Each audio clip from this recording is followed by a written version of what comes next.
sahabat Kang Wawan. Hari ini saya kebetulan bersama Bapak Engkus mau sedikit tanya-tanya nih tentang kepercayaan penghayatan, yaitu agama asli Nusantara. Nah, kalau agama yang saya anut dengan mungkin saudara anut kan itu dari internasional ya. Kalau ini asli murni dari Nusantara. Oke, salam rahayu Rahayu. Kang Bapak atau Akang ya? Akang Bapak. Karena orang Sunda jadi Akang we, Kang Kus. Oke. Sehat Kang Kus? Sehat. Sehat. Ya. Baik. Gini mau ada dikit tanya-tanya nih mengenai penghayatan ini. Definisi penghayatan itu apa sih, Kang Kus? Kalau arti kata penghayatan itu kan pendalaman apa? Ya, hayat kan hidup. Ya. Jadi penghayatan itu pendalaman dari sisi keyakinan itu sebetulnya. Tapi kan sebetulnya istilah penghayat atau kepercayaan itu kan muncul belakangan. Sebetulnya awalnya kan itu tidak bisa dipungkiri bahwa leluhur bangsa Indonesia itu sebelum Hindu, kan yang pertama agama dari luar masuk itu Hindu, terus Buddha, Islam kan. Nah, sebelum Hindu masuk kita sudah mempunyai sistem keyakinan, atau disebut agama juga, karena agama kan bahasa kawi gitu. Jadi ya dulu disebut agama, cuma tidak dimerekkan agama apa, punya agama itu nama dulunya itu. Jadi nah, kemudian masuk Hindu, terjadi perjumpaan, terjadi akulturasi, ada saling memberi dan ini. Nah, kemudian masuk Buddha ya sama juga gitu, masuk Islam juga terjadi perjumpaan-perjumpaan dan akibatnya jadi warna agak lain-lain gitu. Ada pengaruh-pengaruh dari luar, tapi yang yang menjaga kemurnian juga tetap ada gitu. Nah, ini karena kalau kita lihat dalam buku sejarah nih, Kang Kus, itu dalam buku sejarah itu sebelum Hindu, Buddha atau Islam masuk ke Nusantara itu adalah animisme dan dinamisme. Jadi seperti ada kata-kata mendiskriminasi tentang agama kepercayaan gitu. Nah, ini bagaimana pandangan Kang Kus sendiri gitu tentang ini? Ya, itu kan sebetulnya yang istilah animisme, dinamisme itu kan datang dari kalangan antropolog, sosiolog, ilmuwan dari bangsa penjajah. Tentu pertama adalah pasti ada kepentingan untuk menyudutkan atau merendahkan bangsa yang dijajahnya. Nggak mungkin dia angkat soal keluhuran, ketinggian dari bangsa yang dijajah. Itu satu. Yang kedua adalah mereka datang kan berangkat dari latar belakang agama kekristenan. Umumnya ya, Kristen atau Katolik, di mana pada waktu itu mereka sistem agama mereka menganggap di luar kekristenan adalah dunia kegelapan, tidak ada keselamatan di luar Kristen kan itu, sehingga mereka menganggap wah ini sesat lah itu kasarnya, ini tidak membawa keselamatan, makanya disebut animisme. Dan disebut animisme karena apa? Karena di agama leluhur yang kita tadi menempatkan kedudukan leluhur yang juga cukup real, cukup tinggi di dalam sistem keyakinan. Nah, ini kan berbeda dengan mereka. Nah, berarti ini artinya ada diskriminasi ya, itu yang iya, yang ada tujuan itu sebetulnya. Tujuannya merendahkan sebetulnya. Tujuan merendahkan. Nah, kemudian ketiga adalah karena mereka tidak memahami apa yang tersirat di dalam yang tersurat kan. Iya, benar. Karena di bangsa kita itu kan sangat kaya dengan simbol-simbol yang dituangkan dalam sesajen, dituangkan di dalam bentuk-bentuk tampilan gitu ya. Nah, di bentuk ritus-ritus kan mereka nggak memahami itu. Jadi dianggap aja, wah ini karena dia bikin bakar kemenyan dekat pohon misalnya, wah nganggap ini nyembah pohon. Ya. Ya kan, terus ada benda-benda sesajen semua dianggap ini untuk leluhur. Padahal itu bukan nyembah pohon, tetapi itu tetap nyembahnya Tuhan ya. Cuman memang kiblatnya kali ya Pak ya. Bukan kiblat. Bukan kiblat. Kan biasanya di depan pohon misalnya kalau mau nebang pohon, ya dia kan bikin semacam upacara di situ yang intinya bahwa sebetulnya berangkat dari pemahaman pohon juga hidup. Iya, berarti harus dihormati ya, Harus Pak. dihormati Oh, sesama iya. hidup. Jadi harus minta izin lah gitu ya. Mm. Jadi kan kayak di Sunda kan ada istilah mimpit kudu amit, ngalah kudu bebeja. Nah, Nah, gimana mau nebang pohon ya dia depan artinya pohon. Pak, karena ini yang nonton kan Mimpit kudu amit, ngalah kudu bebeja itu artinya mimpit itu mau ngambil nah, ya harus izin gitu lah. Mau meminta yang ngasih tahu gitu. Intinya itu.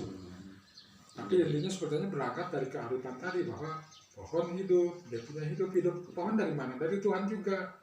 Hidup manusia dari mana? Dari Tuhan. Jadi sesama hidup saling menghargai. Nah, pohon yang hidup mau ditebang, artinya kan mau dibagikan gitu aja.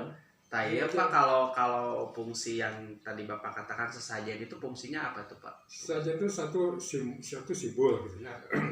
Jadi pengertian simbol seperti di sesajen itu kan ada arang, ada api, ada asap, ada bara, dan ada wewangian. Gitu.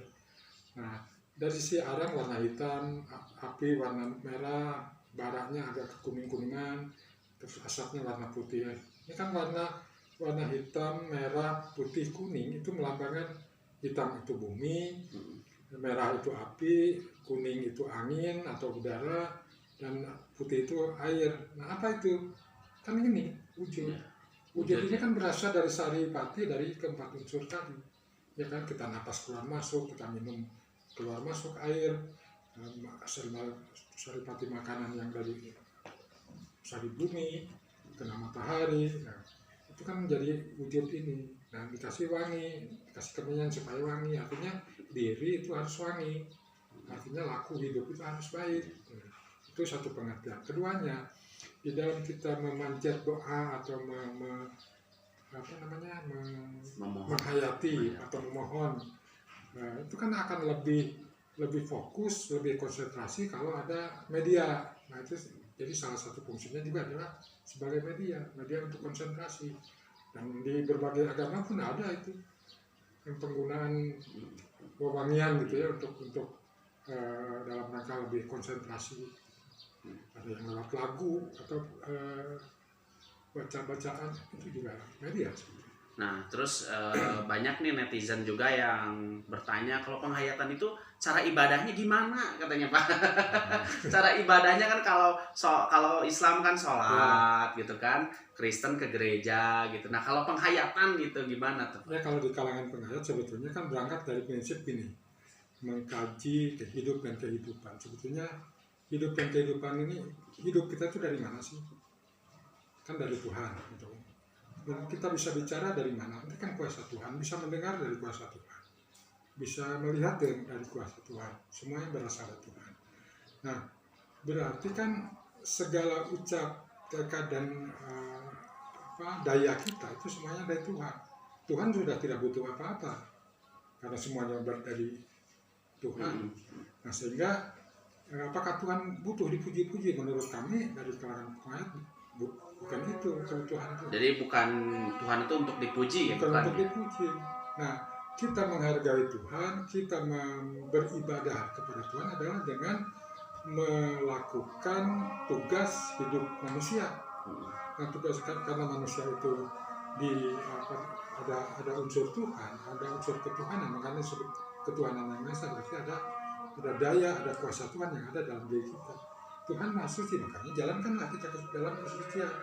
Tuhan Maha belas dan kasih, belas jeung asih, lakukan belas dan kasih ke sesama. Jadi bukan ke Tuhan, letaknya kalau beribadah ya ke alam dan pengisi yang lainnya, sesama manusia. Nah, ini Pak terakhir nih ya, karena waktunya sudah agak gelap ini. Nah, pemerintah bagaimana tuh Pak tentang kepercayaan ini sekarang ini Pak? Ya, kondisi pemerintahan di sekarang agak membaik lah.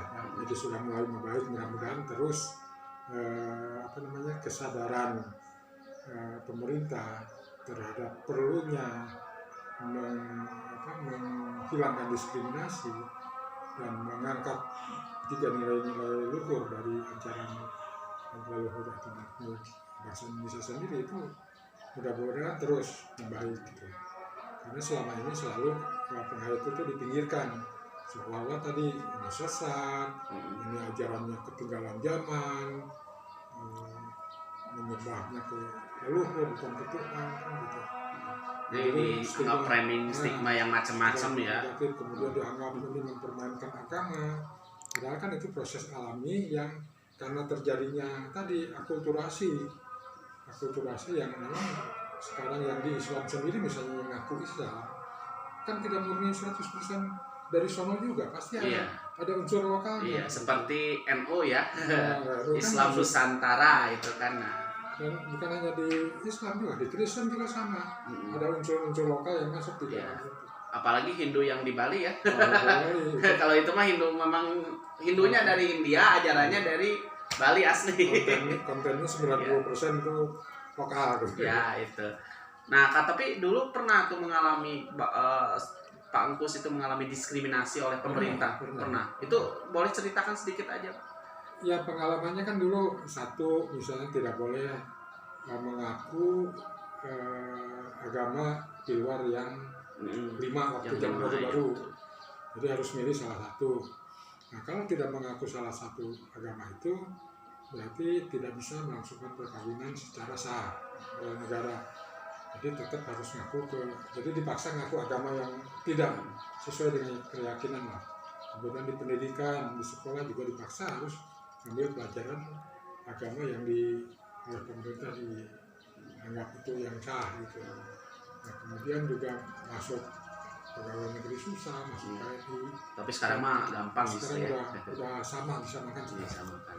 Pak, mungkin untuk yang netizen tuh di rumah, pesan-pesan Bapak lah untuk netizen apa tuh? Mangga di pesannya kan gini, kita itu dikenal bangsa religius. Nah, kemudian leluhur bangsa kita itu bukan leluhur yang terbelakang. Justru sebelum agama masuk kita sudah mempunyai nilai-nilai ketuhanan, nilai-nilai kearifan yang demikian tinggi sebetulnya. Cuma karena selalu direndahkan akhirnya kan tertutup nilai-nilainya itu. Nah, jadi untuk para Indonesia hargai nilai-nilai leluhur atau nilai lokal bangsa Indonesia. Karena kita itu tidak bisa lepas dari bumi sendiri. Kita lahir di Nusantara. Yang jadi wujud ini adalah saripati dari alam Indonesia. Dan kita bisa lahir, bisa berkembang sekarang. Ini kan berkat leluhur juga. Kalau kita dari zaman leluhur kita nggak mempunyai nilai-nilai keluhuran, kita mungkin sudah jadi bangsa yang biadab. Tapi kita kan jadi bangsa beradab karena apa? Tuntunan yang diberikan oleh leluhur kita. Nah, zaman leluhur menerima baik siapapun yang datang, agama yang dari luar tidak ada cerita diusir atau dimusuhi, diterima dengan baik. Nah, kenapa justru begitu yang datang menguasai kok jadi meminggirkan yang asli itu ya, yang pribumi, kan itu nggak benar itu. Jadi intinya itulah, hargai nilai-nilai leluhur atau nilai-nilai kearifan lokal kita. Oke, itu ya tadi sedikitnya wawancara dengan Pak Engkus. Jadi kalau mungkin mau berdiskusi dengan Pak Engkus lebih dalam bisa datang ke sini atau bagaimana tuh? Kalau misalnya bisa. Netizen, saya penasaran sama Pak Engkus nih gitu kan. Ya. Mungkin nanti di ini ada alamat. Oh ada Pak ya, pasti itu ya. Gitu. Ngobrol-ngobrol santai boleh. ya yang jelas bahwa ketoleransian itu di tanah air ini perlu diperkuat, apalagi terhadap agama-agama lokal, karena jangan lupa bahwa agama lokal itu adalah agama yang asli Nusantara itu. Jadi kalau misalnya kita tidak menghargai agama lokal ya berarti apa ya, kalau kata Rocky Gerung, kedunguan yang luar biasa itu. Itu kan itu dari apa namanya, kalau tidak berterima kasih kepada ya kepada ya intinya harus berterima kasih lah ya kepada keleluhuran itu. Baik, sahabat Kang Wawan, ya itu tadi bincang-bincang dengan Pak Engkus. Nanti kita akan bincang-bincang lagi selain dengan Pak Engkus, dengan yang lainnya juga ya. Dan mudah-mudahan apa yang tadi Pak Engkus diskusikan dengan saya tentunya ada harapannya adalah manfaat yang sangat berguna, apalagi bagi bro dan sis nih yang memang baru pertama kali mengenal kepercayaan penghayatan. Oke, terima kasih. Salam Republik Akal Sehat.